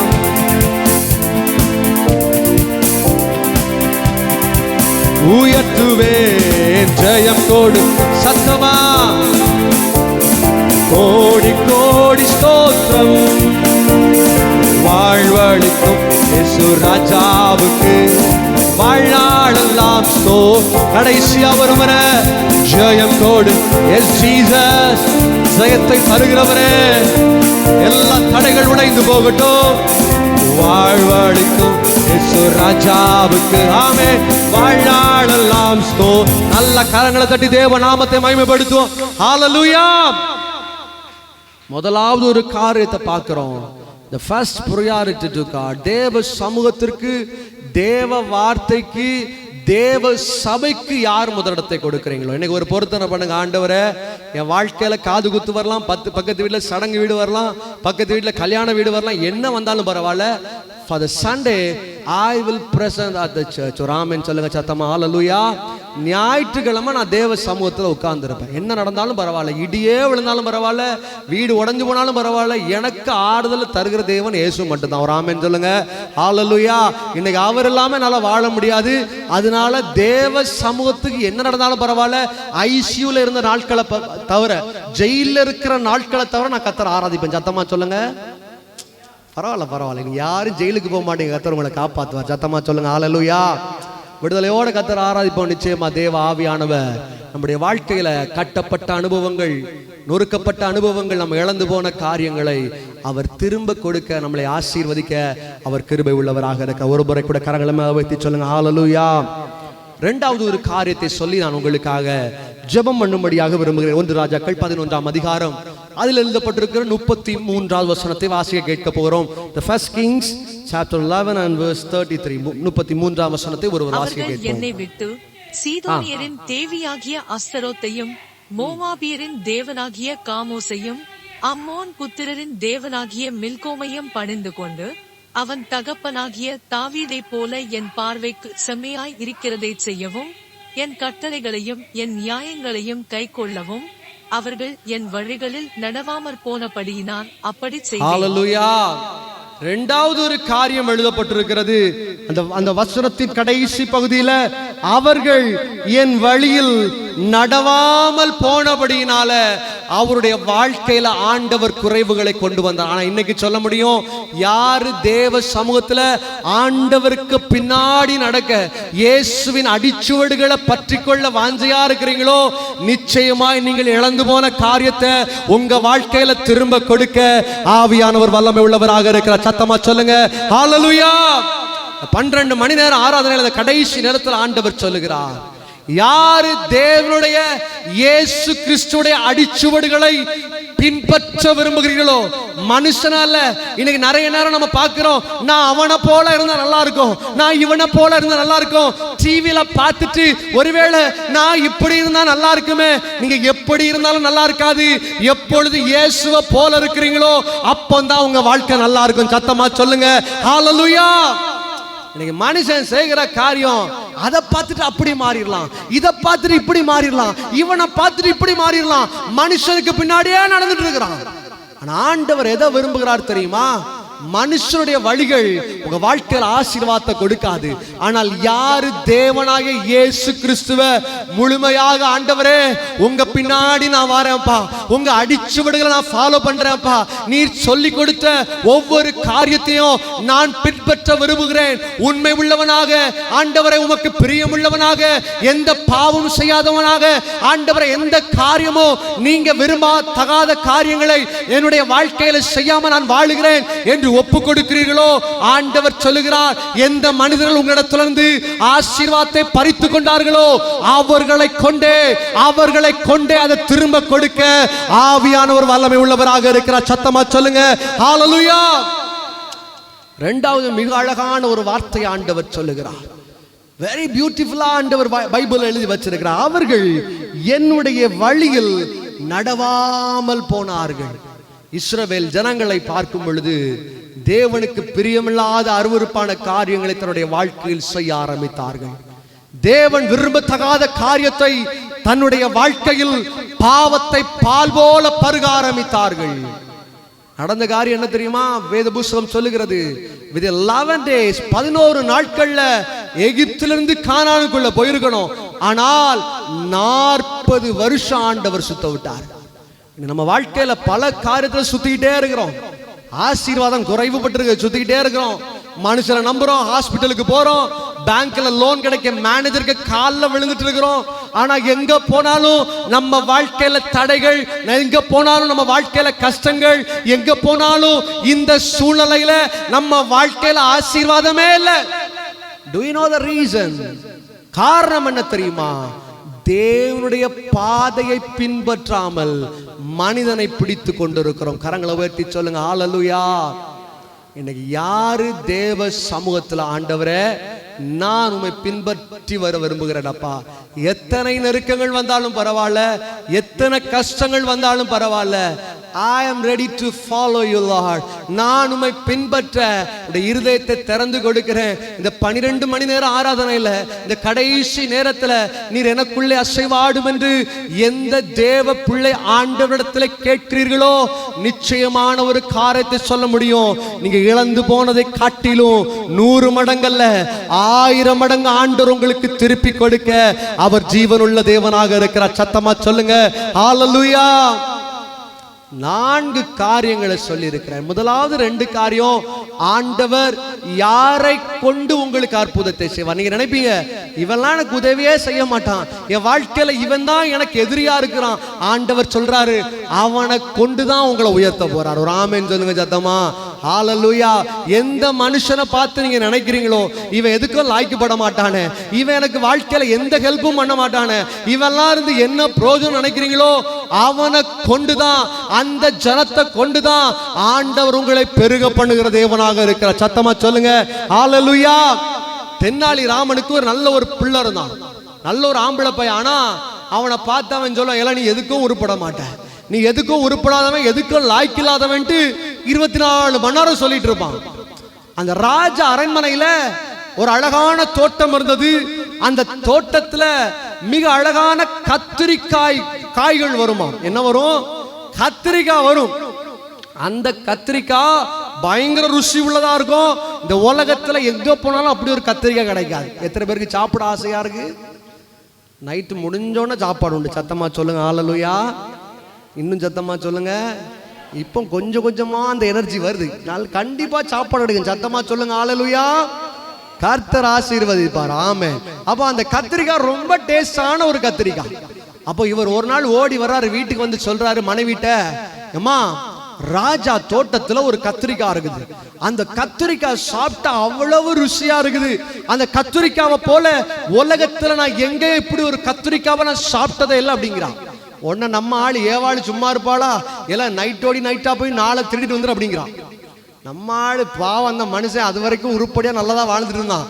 ஆனா கூட இருக்கிற ஆளே இவனை பெருங்குழிக்குள்ள தள்ளியாச்சு. அவனை பார்த்து சொல்றான், எப்பா அந்த கத்திரிக்காவை டேஸ்ட் பண்ணணும்னு ஆசையா இருக்குது, அதனால நாளைக்கு அந்த கத்திரிக்காவை திருடிட்டு வந்துருங்க அப்படிங்கிறான். நம்ம ஆளும் மனைவிக்கு கீழ்ப்படுறான் பாருங்க, ரொம்ப நல்லவன், நம்ம ஆதாம போலப்பட்ட ஒரு ஆளாகும். உடனே அவன் அந்த தோட்டத்துக்கு போறான், யாருக்கும் தெரியாம நடு இரவுல 3-4 கத்திரிக்காய்களை படித்து கொண்டு வருகிறான். வீட்டில் வந்து உட்காந்து சூப்பரா 2 பேரும் வெட்டி போட்டு கூட்டு வச்சு கறி வச்சு சாப்பாடு நடக்கும் போதுதான் ஒரு ஞாபகம் வருது, நம்ம வீட்டில் ஒன்றுக்கும் விளங்காத ஒரு பயணக்கான அவனுக்கும் சாப்பாடு கொடுக்கணுமே, அவன் தன்னந்தனியா கிடக்கிறானேன்னு யோசிக்கிறாங்க. யோசித்தவர் கையில ஆளு பயங்கர தூக்கம், மொட்டை மாடியில நல்ல காத்தோட்டமா தூங்கிட்டு இருக்கிறான். கையில ஒரு பெரிய வாளி எடுத்துட்டு போனாரு, மூஞ்சில தண்ணி ஊத்திட்டு சொன்னார், எல பயங்கரமா மழை பெய்யுது, வேகமா கீழே வா, கீழே நல்ல சாப்பாடு இருக்கு, ட்ரெஸ் எல்லாம் மாத்திட்டு சாப்பாடு சாப்பிட அப்படின்னு கொடுக்கிறாரு. நம்ம ஆளு கத்திரிக்காவை ரொம்ப அழகா விரும்பி விரும்பி சாப்பிடுறான். அப்பாவை பார்த்து கேட்கிறான், அப்பா எங்க இருந்து வாங்குனீங்க அப்படின்றான். அவர் சொல்றாரு, ஸ்பெஷலான இடத்துல உள்ளடா, நல்ல டேஸ்டா இருக்கும், சாப்பிடு சாப்பிட அள்ளி கொடுக்குறாரு. அடுத்த நாள் காலையில அரண்மனைக்கு போனா அங்க பெரிய பிரச்சனை நடக்குது. நேத்துல அந்த கார்டன்ல இருந்த தோட்டத்துல இருந்த 4 கத்திரிக்காவை காணும். யாரு திருடுனான்னு கேக்குறாங்க. நம்ம ஆளு திருட்டு மொழி முடிச்சு நிக்காரு, அப்படியே சிரிச்சு நிக்காரு. கரெக்டா கண்டுபிடிக்கிறது போல தலையை ஆட்டி ஆட்டி நிக்கிறாரு. எல்லாம் இவன் தான் சரியான ஆள்னு கண்டுபிடிச்சு அவனை பார்த்து கேக்குறாங்க, ஏ தென்னாலிராமா நீ தானே திருடுன அப்படின்னா.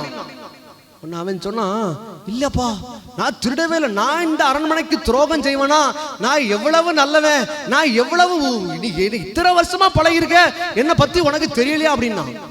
உடனே ராஜா சொன்னாரு, எனக்கு என்னதோ இந்த திருடனுக்கு மேலதான் சந்தேகம் இருக்கு, அவன் வீட்டுல இருக்கிற எல்லாரையும் கூட்டிட்டு வாங்க அப்படின்னாரு. உருப்படாத அந்த பயலும் வந்தான். என்ன வந்தான்? உருப்படாத வீட்டுல வேஸ்ட்னு தள்ளப்பட்ட வீட்டுல எதுக்கோ லாய்க்கில்லாத அந்த பையன் வாரான். வரும்போது ராஜா அவனை பார்த்து கேட்டாரு, எப்பா நேத்து நைட்டு என்ன பண்ண அப்படின்னு கேட்டார். உடனே இவன் சொன்னா, நேத்து நைட்டு எங்க ஊர்ல பயங்கர மழை பெஞ்சது, எங்க அப்பா வேகமா கூட்டிட்டு வந்து நல்ல சாப்பாடு கொடுத்து படுக்க வச்சுட்டாரு அப்படின்னாரு. உலகமே சிரிச்சது, ஐயோ முட்டா பயல, நேத்து இந்த ஊர்ல மழையே பெய்யல, இவன் ஏதோ கனவை பார்த்துட்டு உளறிட்டு இருக்கான் அப்படின்னாங்க. எத்தனை பேர் நான் சொல்றது புரியுது? இவர் என்ன பண்ணாரு, தண்ணிய தூக்கி மூஞ்சில ஊத்துறத நம்ம ஆள் என்ன நினைச்சுக்கிட்டான், மழை பெஞ்சது. இங்க வந்து சொல்லும் போது சொல்றான், நேத்து மழை பெஞ்சது அப்படிங்கிறான். அங்க இருக்கிற பெரிய பெரிய தலைவர்கள் சொல்றாங்க, மழை ஒண்ணு பெய்யலையா, இவன் கனவை கண்டு பேசுறான். அவன் பிரச்சனை அன்னைக்கே சால்வ் ஆச்சு. சத்தமா சொல்லுங்க ஹல்லேலூயா. அன்னைக்கு மாத்திரம் கத்தரிக்காய் திருநது நம்ம தென்னாலி ராமன் தெரிஞ்சிருந்தா தலைகீழ போட்டு அவனுக்கு தோலை உயிரோட உரிச்சிருப்பாங்க. ஒரு ஆமென் சொல்லுங்க. ஆனால் அன்றைக்கு உபயோகப்படாத வேண்டாம் என்று தள்ளப்பட்ட உலகத்தால நிராகரிக்கப்பட்ட ஒருவனை கொண்டு ஆண்டவர் அவனை காப்பாற்றினார். சத்தமா சொல்லுங்க ஹல்லேலூயா. இன்னைக்கும் உங்களை காப்பாற்ற வல்லமை உள்ளவராக இருக்கிறார், அற்புதங்களை செய்ய வல்லமை உள்ளவராக இருக்கிறார். 2 காரியத்தை பார்க்கிறோம். யாரை கொண்டு ஆண்டவர் அற்புதத்தை செய்வார் தெரியுமா? பக்கத்துல இருக்கிறவங்க கையை கொடுத்து சொல்லுங்க, உன்னுடைய எதிரியை கொண்டுதான் ஆண்டவர் அற்புதம் செய்வார். கொஞ்சம் தான் கொடுத்து சொல்லுங்களேன். நீங்க எல்லாம் பார்த்தா சண்டை போடுற மாதிரிலாம் இருக்கு. கொஞ்சம் சத்தமா கொஞ்சம் சிரிச்சுக்கிட்டு கையை கொடுத்து சொல்லுங்க, உங்க எதிரியை கொண்டுதான் ஆண்டவர் அற்புதத்தை செய்ய போகிறார். கரங்களை உயர்த்தி சொல்லுங்க ஹல்லேலூயா. இந்த செகண்ட் திங் ரொம்ப அழகாக எழுதப்பட்டிருக்கிறது. யார் உங்களுக்கு உதவியை தர மறுத்தார்களோ, சொல்லுங்க சத்தமா, யார் எனக்கு உதவியை தர மறுத்தார்களோ அவர்களை கொண்டு கர்த்தருடைய வாழ்க்கையை கட்ட அவர் வல்லமை உள்ளவராக இருக்கிறார். சத்தமா சொல்லுங்க ஹல்லேலூயா. அடுத்ததாக 2 காரியத்தை பார்க்கிறோம். நம்ம வாழ்க்கையில அதிகரிக்க வேண்டிய எரோபயாம் என்பதற்கு மூல பாஷையில டு இன்க்ரீஸ் என்ற ஒரு அர்த்தத்தை கொண்டதாக இருக்கிறது. கூட்ட வேண்டும். எதை கூட்ட வேண்டும் தெரியுமா? சபை கூடுதலுக்கு வருவதை கூட்ட வேண்டும், ஜெபத்தை கூட்ட வேண்டும், வேத வாசிப்பை கூட்ட வேண்டும், தேவ சமூகத்துல காத்திருப்பதை கூட்ட வேண்டும். 2வது ஒரு காரியத்தை பார்க்கிறோம். தேவன் பின்னாடி நடக்கிற இயேசு கிறிஸ்துவின் அடிச்சுவடுகளை ஃபாலோ பண்ணுகிற அனுபவம் உங்களுக்குள்ள இருக்குன்னா, ஆண்டவர் சொல்லுகிறார், வாக்குத்தத்தம் செய்த எல்லாவற்றையும் அவர் நிறைவேற்ற, அவர் பெரிய காரியங்களை செய்ய அவர் உண்மை உள்ளவராக இருக்கிறார். சத்தமா சொல்லுமா ஹல்லேலூயா. சகோதரர் எபிசாம் மூலமாக பகிரப்பட்ட இந்த தேவ செய்தி உங்களுக்கு ஆசீர்வாதத்தை கொண்டு வந்திருக்கும் என்று நாங்கள் நம்புகிறோம். இந்த வார்த்தையால் நீங்கள் ஆசீர்வதிக்கப்பட்டிருந்தால் இதை உங்கள் நண்பர்களுடன் பகிர்ந்து கொள்ளுங்கள். உங்களுக்கு ஜெபம் தேவையா? நீங்கள் எந்த நேரத்திலும் 9952813788 என்ற எண்ணிற்கு எங்களை அழைக்கலாம். எங்கள் அதிகமான பிரசங்கங்கள் மற்றும் நேரடி ஆராதனைகளை லைவ் வர்ஷிப் காண யூடியூப் உள்ள எங்கள் சேனலை பாருங்கள். RHEMAMINISTRIESNGL. தேவன் உங்களை ஆசீர்வதிப்பாராக.